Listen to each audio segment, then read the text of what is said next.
రావాలని కోరుతా ఉన్నా.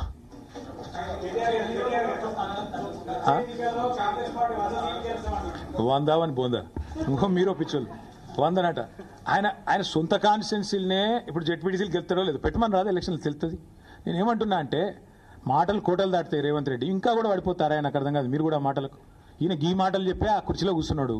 ఏదో అది చెప్పి ఇది చెప్పి 420 అడ్డమైన హామీలు ఇచ్చి ఢిల్లీకి వెళ్ళి టూరిస్టులను తీసుకొచ్చి ఈ డిక్లరేషన్ ఆ డిక్లరేషన్. నేను ఒక్కటి అడుగుతున్నా, 100 సీట్లు గెలవాలి. ఎట్లా గెలవాలి? ప్రజలు ఓట్లు వేయాలి.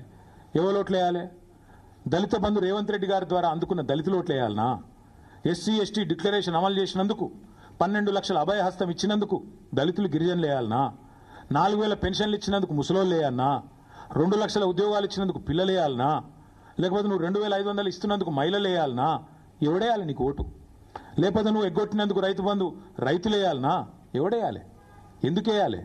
ఏ వర్గం సంతోషంగా ఉంది? చచ్చిపోతున్న ఆటో డ్రైవర్లు వేయాలనా నీకు ఓట్లు? ఎవరేయాలి? ఏ వర్గం సంతోషంగా ఉంది తెలంగాణలో?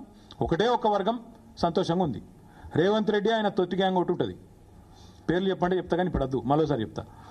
ఆ తొట్టి గ్యాంగ్ మాత్రం బాగా భయంకరమైన దోపిడీ, దండుపాలెం ముఠాలెక్క దోచుకునే పని ఉంది. వాళ్ళు మాత్రం సంతోషంగా ఉన్నారు. బిల్డర్లను గోకుడు, కాంట్రాక్టర్లను గీకుడు, ఆ పనిలో మాత్రం ఫుల్ ఉన్నారు, బిజీగా ఉన్నారు. నేను ఒక్కటి అడుగుతున్నా బ్రదర్, ఒక్క కొత్త స్కీమ్ అమలు కాదు, ఇచ్చిన ఒక్క మాట నెరవేరదు.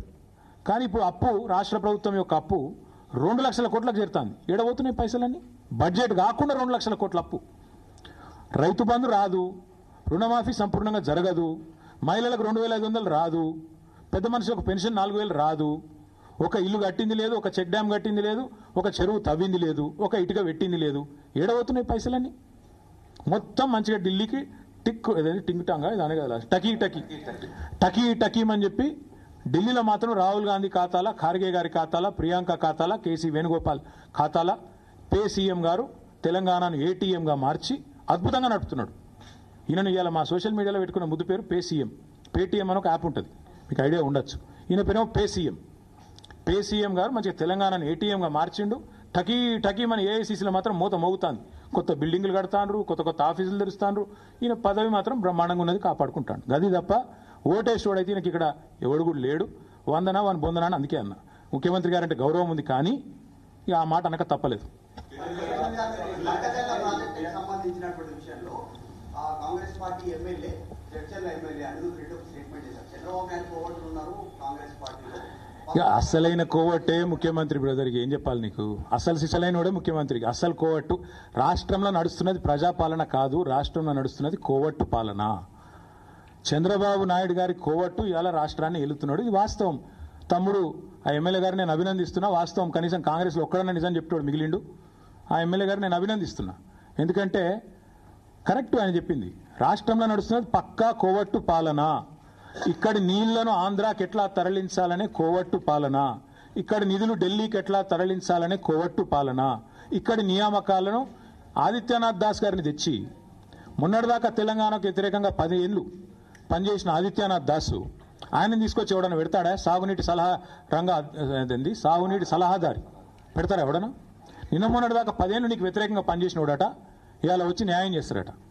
ఏమన్నా మెడకాయ తలకాయ ఉన్నట్టు చేసే పని. అందుకే అంటున్నా, రాష్ట్రంలో జరుగుతున్నది కరెక్ట్గా కోవట్టు పాలన. This man the chief minister is a coward అనే డౌటే లేదు. అలా అనుమానం ఏముంది మీకు? Thank you. బీసీ రిజర్వేషన్ల విషయంలో మా పార్టీ ఇక్కడ కాదు, శాసనసభలోనే మేము కడిగి పారేసినాం. మా తలసాని శ్రీనివాస్ యాదవ్ గారు, అట్లాగే మా పార్టీ తరఫున మాట్లాడిన గంగుల కమలాకర్ గారు ఆ రోజే ప్రభుత్వాన్ని మేము చాలా స్పష్టంగా చెప్పినాం. మీరు బీసీలను మోసం చేస్తున్నారు, మీకు స్పష్టంగా తెలుసు. మీ బీసీ డిక్లరేషను చిత్తశుద్ధి లేని శివపూజ లాంటిది. మీకు తెలిసే బీసీలను మోసం చేస్తున్నారని అసెంబ్లీ వేదికగానే కడిగినాం. నేను ఒకటి మాత్రం స్పష్టంగా చెప్తున్నా బ్రదర్, ఈ ప్రభుత్వం చేత మోసగించబడని వాళ్ళు ఎవరు లేరు. బీసీలను 42% రిజర్వేషన్ అని మోసం, దళితులను గిరిజనులను అభయహస్తం 12 లక్షలు ఇచ్చేస్తా అని చెప్పి అట్లా దగా చేసిండు, మైనారిటీలను సప్లాన్ అని చెప్పి దగా చేసిండు. ఈ వర్గం ఆ వర్గం అని కాదు బ్రదర్. మహిళలను మోసం, రైతులను మోసం, యువతను మోసం, అందరినీ మోసం. ఇక మోసాల పరంపర గురించి 420 హామీల గురించి బోలెడు కాలం ఉంది, మాట్లాడుకుంటేందుకు టైం ఉంది. నా రిక్వెస్ట్